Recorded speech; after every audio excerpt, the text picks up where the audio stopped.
Hello everyone, welcome to sqadia.com. I'm Hina Khan and today the topic of our lecture is fatal pressures on the neck. Now, fatal pressures on the neck obviously results in an asphyxiated conditions, and these obviously ensue the deaths of the people. And basically asphyxia is a Greek word and its meaning is stopping of the pulse. So stopping of the pulse and asphyxiation doesn't relate medically and clinically.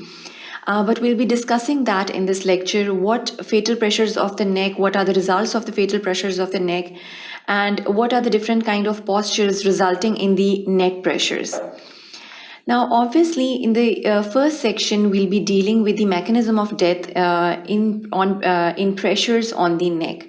Now, the anatomy of the neck structures is really important while we are discussing these pressures on the neck.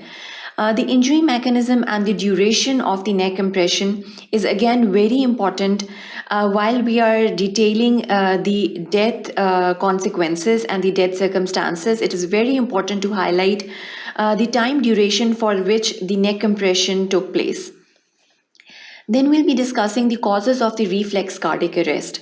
So reflex cardiac arrest is basically a vicious cycle that starts after the neck compression, and how does it how is it comprehended and what are the consequences after this neck compression, that will be discussed over here in this first section. Moving on, in the second section, we'll be discussing the manual strangulation. Now, it is a very common way of putting pressures on the neck. So the neck structures are all compressed by this method, and basically the resulting factors are quite fatal for the person. So we'll be discussing the autopsy appearances in specifically the manual strangulation. Then we'll be discussing the bruising and the abrasions on the neck after the manual strangulation has took place. And of course, the autopsy appearances, because working as a practicing forensic expert, you must know what are the autopsy appearances in a certain case, especially the cases of asphyxiation such as manual strangulation. Next, in the third section, we'll be dealing with the damage to the larynx specifically. Now, larynx is another important structure lying in the neck, and it has its own significances. So we'll be discussing how, if the neck is compressed, the larynx can be damaged in certain cases, and after that, spurious bleeding behind the larynx occurs.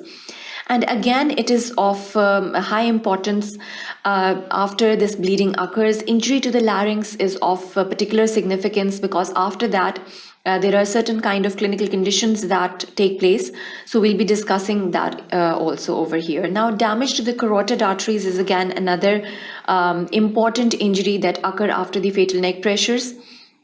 So we'll be discussing that over here, that what are the consequences after the carotid arteries are compressed.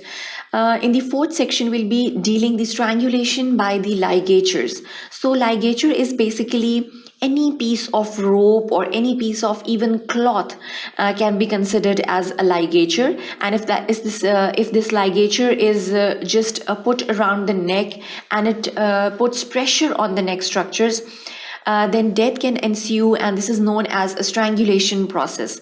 So this terminology, strangulation, will be discussed over here specifically by the ligature.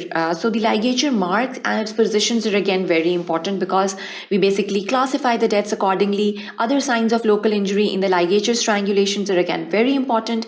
Moreover, the arm locks are also very important. Mugging is quite an important phenomena that will be discussed in this fourth section. Finally, in the fifth section, we'll be discussing hanging in detail. Hanging again puts pressure on the neck structures, and so it is a very important component over here in this lecture. Judicial hanging we'll be discussing over here. Then suicidal and accidental hanging is another form of hanging, and what are its characteristics, we'll be discussing that. Accidental and homicidal hanging, how is it differentiated, that will be also discussed in this final section. So I hope you want to learn more about the fatal pressures on the neck and its consequences. So do watch the other sections to this lecture as well.